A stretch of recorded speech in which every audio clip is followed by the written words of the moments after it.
Ladies and gentlemen, welcome to the Combat College, where we offer a free world-class education to all warriors, all the time.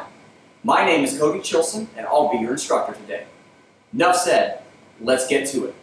Let's consult the combat chest for today's lesson. Ah, here it is.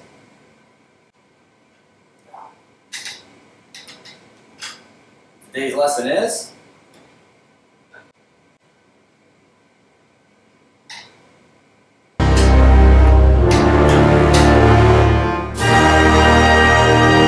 stance? Kind of underwhelming subject. I mean, there's no blood flying or bodies dropping there. Well, guess what? The blood flying, it's going to be yours if you mess this shit up. Here at the Combat College, we adopt a building a fighter from the ground up kind of policy. A house with a solid foundation can bear the immense weight of a colossal structure, but a fighter with no structural foundation can only bear the weight of one of these. So what makes a solid stance? Well, it's really dependent on the range you're fighting in and the type of surface you're standing on. For today, we're going to pick a stance that works in all ranges and all surface types. Why would we only use one stance, you say?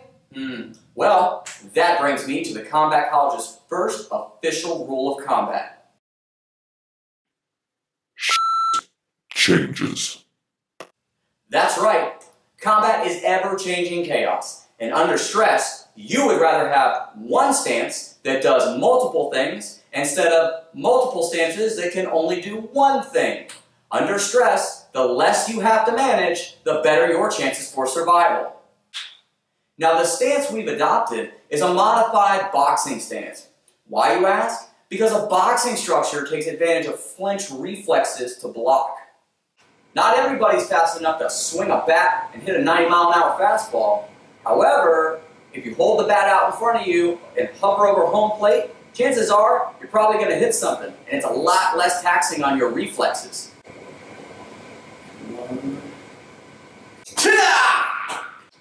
We achieve this effect by having your weapons up and in front of you at all times, so you don't have to generate these large, obnoxious motions to block or to strike.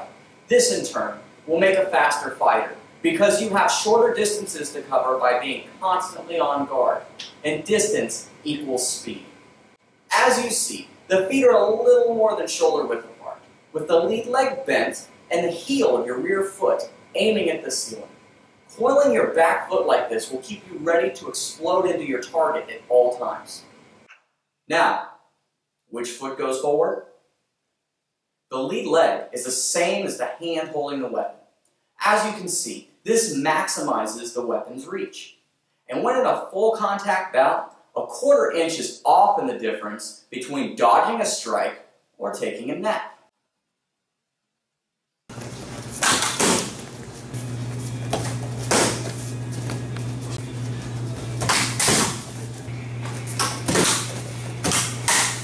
The only time it's acceptable to have your weapon hand back is if you have a shield, or you have a weapon and the other person doesn't. Otherwise, you have stunted reach, and you place your body as the closest point of contact between your weapon and your opponent's weapon. Now, when we hold the stick, we need 5 points of contact.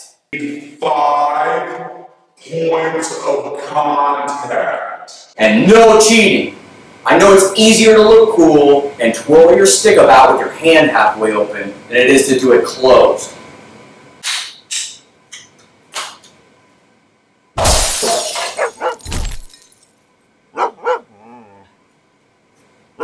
Now, let's talk about your puño.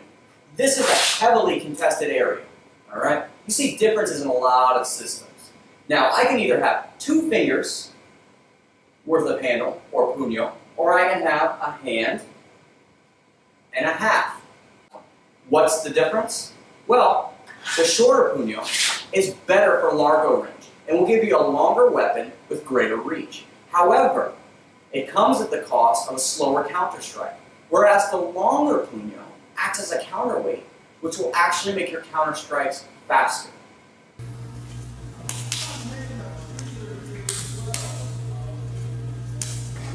Now, a longer puño is better suited in medio and corto ranges for its ability to clear and strike and lock.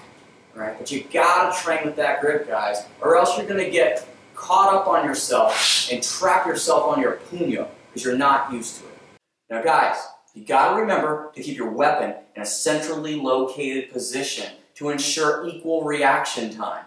All right? Otherwise, deviating too far from center line will limit your attack options, open you to attack, and cause you to telegraph when you're getting ready to strike. Alright, and finally, guys, keep your rear hand and guard on your jaw in case you need to block or you need to punch somebody. Now review.